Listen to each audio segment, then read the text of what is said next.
Actually, sa Bohol pa ako. Pero sa trabaho dito na kami sa San Jose nakakuha ng bahay. So, trabaho dati sa Manila. Tapos, nakakuha po ko ng bahay dito sa Bulacan. Ano po yun, sir? Wala po kayong asawa? Widow po ako, widow. Ilang taon na po, sir? Ay, parehas pala po pala tayo, sir. Widow din ako. 1 year and 5 months. Ay, sariwa pa, sir. Oh. Sariwa pa. Ako po, sir, tis 2003. 34 lang po ako nung nabalo. Ay, tanong ka muna. Sige. Ma'am, sintro nga po kay konti sa camera. Sintro po. Yan. Okay. Ano po, sir? Ano po yung tanong niya? Ikaw muna magtanong. Sa akin. Sariwa pa po, sir. Ilang taon lang pala. Ako po, ilang taon na po. 34 lang po ako nung nawido. Ilan po yung anak niyo? 3. Ako po 2. Parehas po may asawa. Yung anak ko, panganay babae, may asawa na. Tapos, yung gitna, may trabaho na. Yung bunso ko, may college pa ako. Second year college. Ako naman po, 2 lalaki. Yung panganay ko kasal, pero yung bunso ko hindi pa. 2 po anak nung bunso ko, 1 lang yung panganay ko. Yan po. Ano naman po ang pinagkakaabalahan po natin, sir? Ano lang ako ngayon kasi may senior na nag-sideline na lang ako ng real estate salesperson nagbibigay ng house and lot. Ilang taon na po kayo, sir? Ilang taon na po kayo, sir? 62. Ako po 56. 66 ka na? Hindi po. Matanda na. Matanda na po. Taga saan po kayo? Anong probinsya po kayo? Nueva Ecija po, sir. Nueva Ecija. Parehas lang po tayong Region 3. Nueva Ecija, sa may yan? Ano bang unahan ng Bulacan, no? Region 3 din po, sir. Ilocano po ako. Ilocano, Tagalog. Ilan dyan ka ngayon? Ala po, sir, nandito po ako sa Macau. Sa Macau ka? Opo. Matagal ka na dyan? Matagal na po, sir. Isang employer lang po ako. Pero yearly po kami pwedeng umuwi. Bakasyon? Opo. So ano naman po ang ano po niyo, sir? Ano naman po ang ano naman pambalak niyo sa buhay niyo po? Sa edad po natin na ganito, ganon. Sabay ganon. Siyempre, mahirap kasi pag mag-isa lang kasi mas maganda yung may kasama sa buhay ba? Kasi may edad na. Bakit to naman? Opo, sir, pero dapat po, yung mga edad po natin na ganito, kasi hindi ligid po sa kaalaman natin na may mga anak po tayo na ayaw pong mag-asawa yung magulang. Ganun po. Kailangan po kung desidido po kayo na magkaroon ng kasama sa buhay, kailangan niyo pong ipaalam muna sa mga anak ninyo para wala po kayong problema. Yun nga. Tama. Kailangan po open po sa mga anak ninyo na gusto niya pong magkaroon ng kasama, gano'n. Di po ba? Tama yun, tama. Yung sa akin kasi, yung panganay ko, okay siya. Ewan ko lang itong 2 lalaki ko kasi yung bunso ko kasi nag-aral pa Medyo 2 taon mahirap po kasi, opo, mahirap po kasi kasi huwag na po tayo magpaligoy-ligoy pa, mga open-minded po tayo. Kaya po tayo sumali dito para magkaroon po tayo ng kwan. Pero kung kailangan nyo lang po ng kaibigan, pwede po ako. Wala problema. Opo. Pag-asawa, At least may hindi po, Sa sitwasyon po natin, na pare-parehas po tayong may mga anak, tapos may mga edad na po tayo, kailangan po natin ipaalam sa mga anak natin kung gusto ba nila tayong magkaroon ng so, partner, di po ba? kayo po ma'am, hindi pa ho kayo ready, hindi rin po kayo nagpaalam sa mga anak nyo na mag-asawa ka? Ako po sir, kasi mulat sa pulpo na ako na po ang naging ama at ina po nila magmula po nung nabalo po ako, sabi naman po nila sa akin na kung saan ka masaya nanay, kung gusto mong magkaroon ng supportive naman po sila sa akin, ganon. Pero, kailangan din po yung mamahalin po ako. Hindi naman pwede yun, na ikaw lang magmahal. Ano pong kinamatay ni mister nyo, ma'am?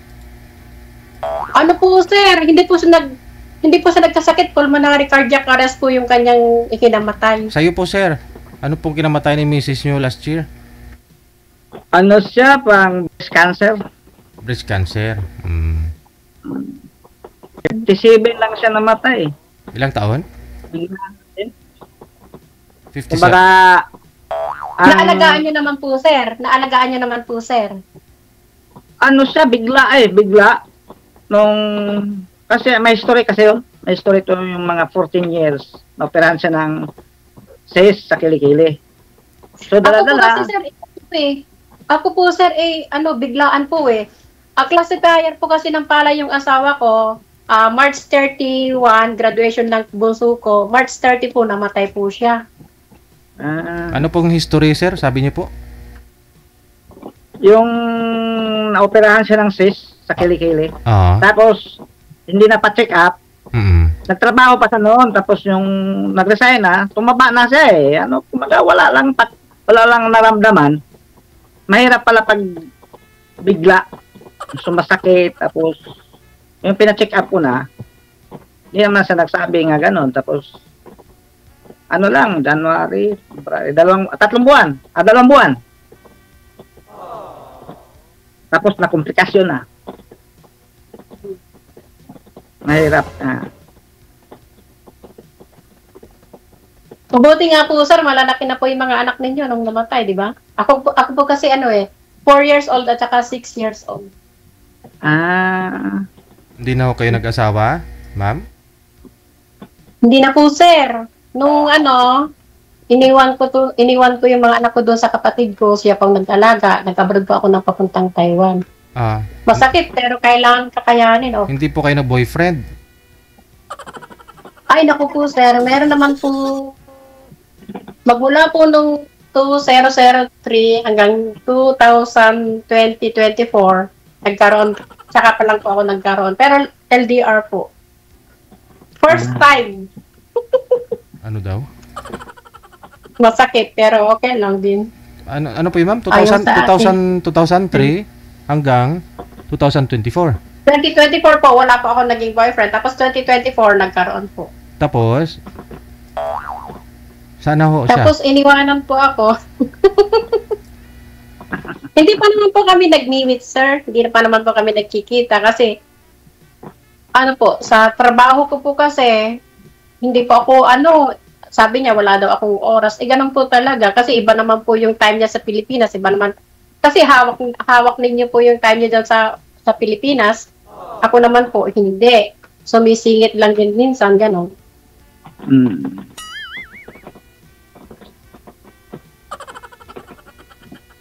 Pero ganun po talaga ang life.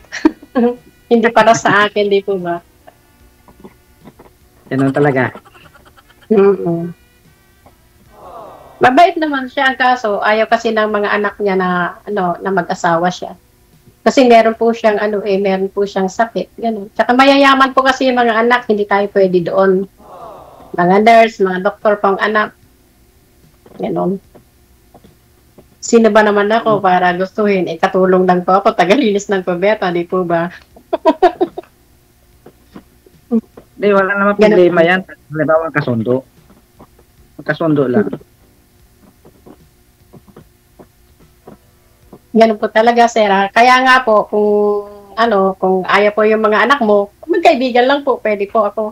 Kahit saan nga, ganun. Opo. Kasi po, nasa middle age na po tayo. Ganun po. Tsaka hindi naman po, yung bang, yung may edad ka na, tapos, sila ang parang bumubuhay din sa'yo, ganon. Eh, hindi mo na pwedeng ipilit yung sa'yo. Ganon, di po ba? Oo. Ganon po talaga yon. Kasi ako nga po, kung ako lang po, naghahanap din po ako. Dahil sabi nga din po, kailangan ko din ng kasama, ganon. Pero kung ang matatagpuan po, yung ayaw din ng mga anak, di po ba? Kahit na wala tayong sabit, opo. Mahirap pag wala, hindi tanggap. Po. Mahirap din pag hindi tanggap sa mga anak. Nga kailangan alam talaga sa mga anak. Ganon po yun. Kailangan magpaalam po muna kayo sa anak ninyo kung papayagan ba kayo na magkaroon ulit sila ng panibagong ina. Di po ba? Sa akin po, wala pong problema. Ganon. Kasi kung ano po yung mamahalin ko, mahal din ng mga anak ko. Ganon po. Ano pong plano niyo, ma'am? Kailan pa ako kayo magpo-for good? Ay, sa next year po, hindi pa po siguro, sir, kasi ayaw ko din pong umasa sa mga anak ko. Hanggat kaya kong maghanap buhay, hanggat gusto nila ako dito po ako. Ganon. Ilang taon ng kontrata mo dyan, ma'am? Ano po, yearly po. Taunan. Yearly. Umuwi pa ako ng noong 2017, 5 years na hindi ako umuwi kasi nagka-COVID nga po, tapos namatay yung employer kong lalaki kaya hindi pa ako nakauwi. Kaya nung 2024, umuwi po ako dyan 14 days. Ganun lang naman pang bakasyon dito, opo. Hindi po katulad ng Middle East na 1 month, 45 days na lang. Pero pwede kang umuwi every year. Opo.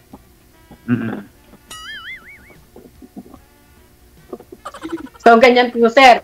Kailangan po, kung gusto niyo pong magkaroon ng kasama sa buhay, magpaalam muna kayo sa mga anak mo. Opo. Para wala po kayong agam-agam.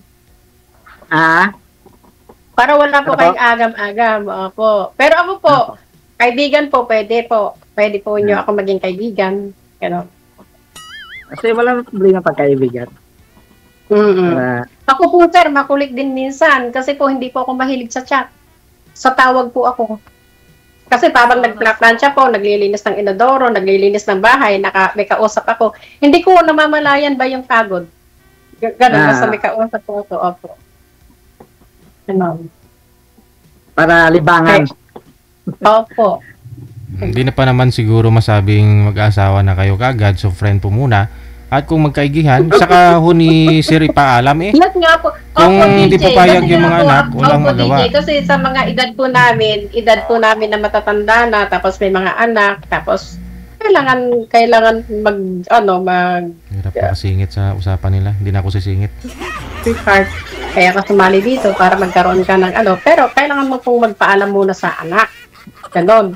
Sa atin po na mga widow, mga hiwalay, kailangan magpaalam muna tayo sa mga anak natin kung papayagan ba tayo, ganon. Baka mamaya sabihin, ay si nanay may boyfriend na, nakita ko dyan, ay si tatay may ganyan-ganyan, di mo ba? Mas maganda po yung alam nila. Ganon. Kung kaibigan lang din, pwede din po. Ganon po. Sino-sino yung mga kasama niyo po dyan, sir? Wala, kami lang tatlo, yung dalawang lalaki ko. Kasi yung panganay ko, bumukod na yung dalawa wala pang mga anak. Asawa. Binata yun. Nag-aral pa yung bunso. Yung pangalawa, bali, nagtatrabaho na. May trabaho din. Binata. Saan po kayo sa San Jose? Sa Muson po. Sa Muson. Sa Quince Hill, subdivision. Ay, sa kabila o doon sa bandang LTO? Sa Proper. Proper mismo. Proper. Lapit sa simbahan. Oo. Malapit sa Lasalit.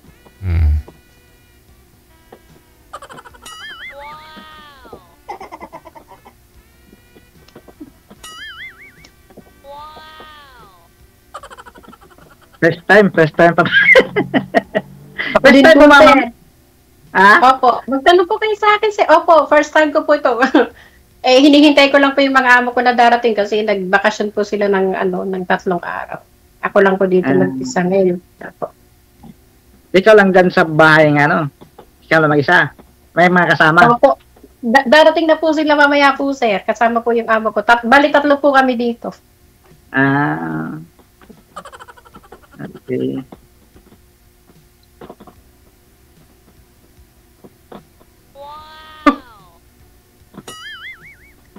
Wala na ako itatanong eh.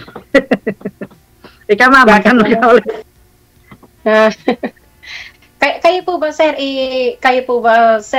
Halimbawa lang po open-minded na po tayo. Halimbawa po, gusto niyo po bang mag-asawa ulit?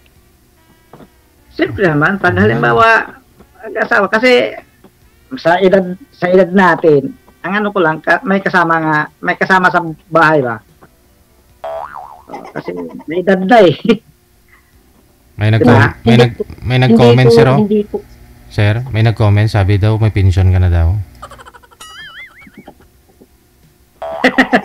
May nag-comment sa comment section, may pension ka na daw po ba? Oo, meron. Meron na. Guys sa nagtanong kanina, meron na daw pension si sir. Merong pension. Yan pang yan, pang-alalay ba? Kasi minsan kahit may pension, kumakayod ka rin kasi nag-aaral pa yung bunso. Obligasyon yan sa magulang eh.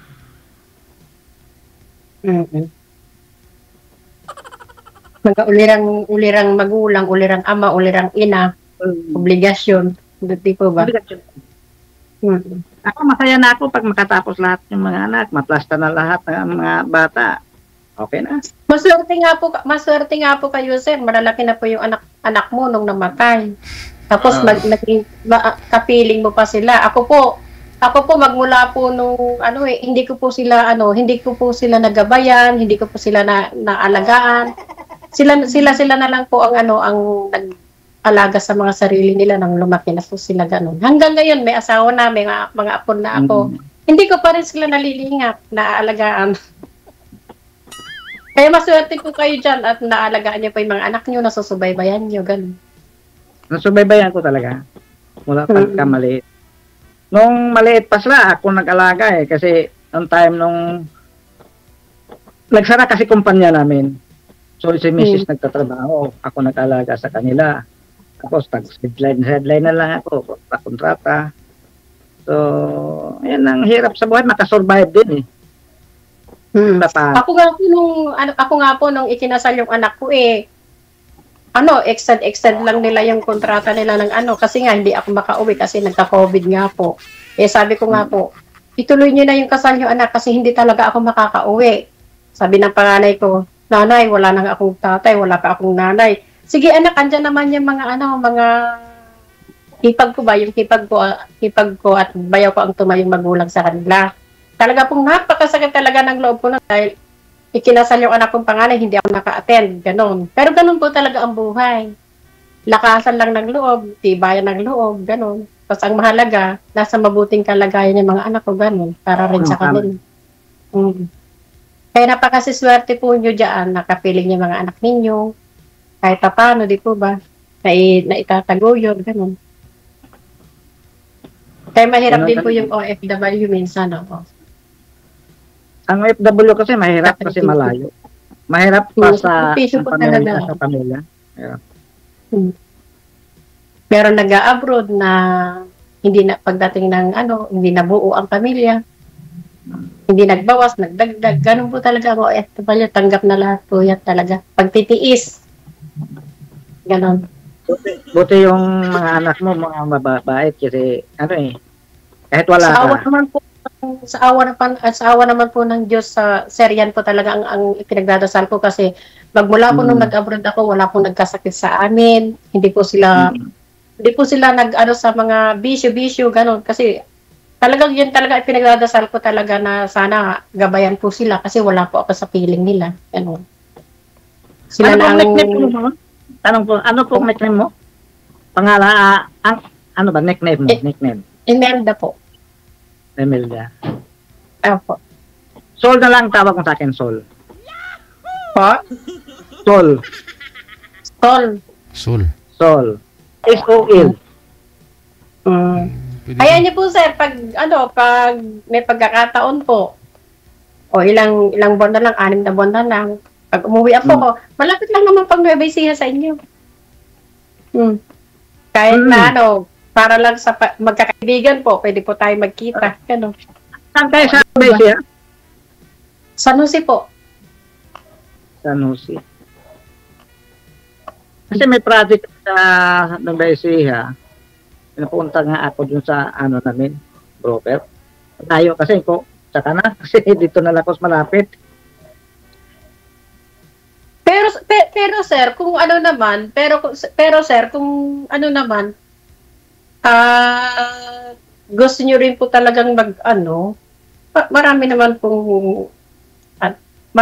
pong paraan na kahit hindi na kayo mag-asawa, may pension ka naman, may mga anak ka naman. Ganun. Di po ba? Pero ako po, pag nakahanap ako ng talagang magmamahal sa akin, bakit hindi? Kahit 60 na, di ba? Charot. Sabay ganun eh. Opo, kasi po, nung sir, nagkaroon po ako ng yung vertigo. Yun, doon ko naisipan na mahirap pala yung wala akong makakasama. Yung talagang umiikot yung paningin mo. Wala kang hindi mo madaingan yung mga anak mo kasi ganyan. Doon din ako nag-isip na kailangan ko din pala ng makakasama kaya. Ganon po. At saka yung may mga pamilya na yung mga anak mo, hindi na katulad ng binata sila, na wala pang pamilya, wala pang mga apo. Ganon. Iba rin po talaga kaya nga po, sabi ko nga maghanap kaya ako maghanap din kaya ako na magiging kapartner ko sa habang buhay. Kailangan may kasama. Pero kayo, sir, pero kayo, sir, okay lang sa inyo na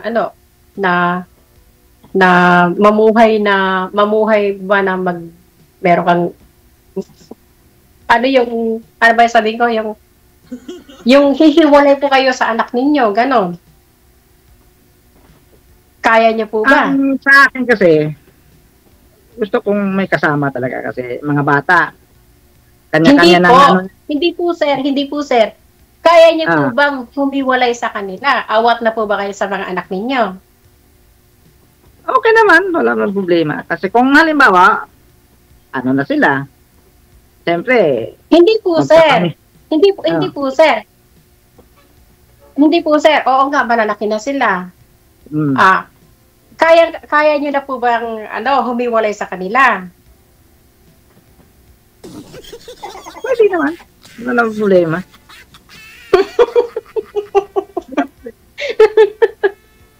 Sir, oo at hindi lang. Ganun. Kasi kung sasabihin mo, oo naman, walang problema. Talaga pong walang problema. Pero, kaya niyo po bang, kasi po, siyempre po magsasarili kayo ng, kung makakahanap kayo ng magiging kasama niyo sa buhay ninyo. Iiwanan niyo po sila, di po ba? Yes. Kaya niyo po ba na iwanan po sila? Kaya. Kasi po mahirap po yung madali po sa salita, mahirap po sa gawa. Ganon po. Opo.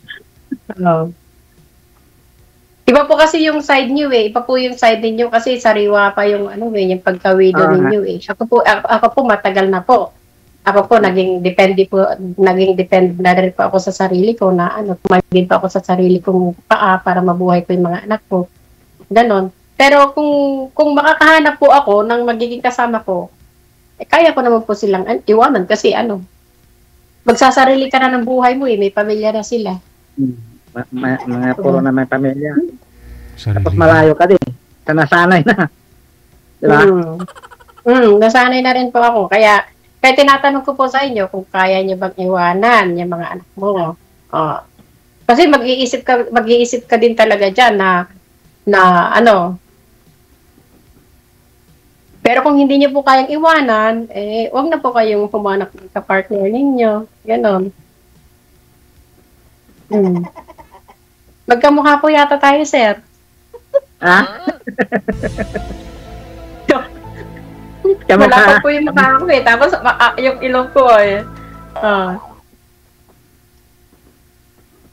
Ganun po sa kaya nga po sabi ko nga maghanap ako ng mga edad 60. Ano po ba kayo naging girlfriend, sir? Nilagawan dyan sa inyo? Wala pa. Wala pa. Ay, kaswerte ko naman, sir. Ako yata ang una.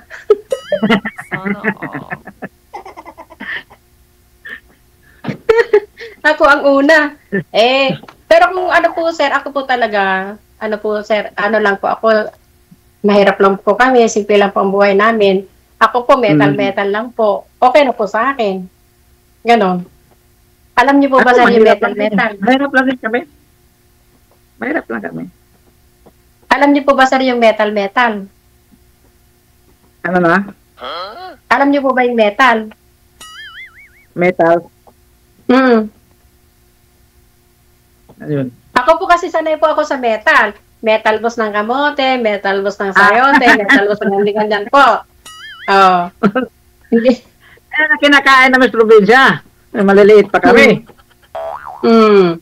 Baka kayo po sir, hindi po kumakain ng mga gulay-gulay. Ay, yun ang gusto ko. Gulay-gulay. Magtanim-tanim lang po sa gilid-gilid, hindi mo nabibilin ang gulay. Bigas na lang po, di po ba? Yun ang maganda, ma'am, kasi may edad na. Di na kailangang kakain ng mga matataba. Gulay talaga. Gulay. Kasi masustansyang gulay. Sir, DJ, thank you po. Ipa-line up niyo ba ako? Sige. Connected na po kayo. Tuloy lang ang usapan ninyo, ha? Connected naman tayo kami. Tayo muna lang. Magtawagan na lang tayo. Thank you. Kasi po, sir, baka dumating.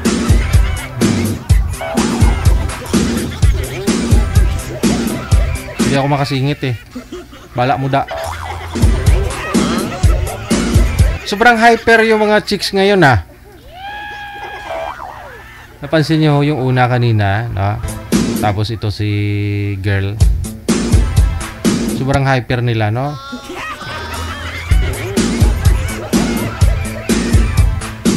Hindi pa ho tapos magkwento yung kausap. Binabalik niya to ulit yung kwento niya.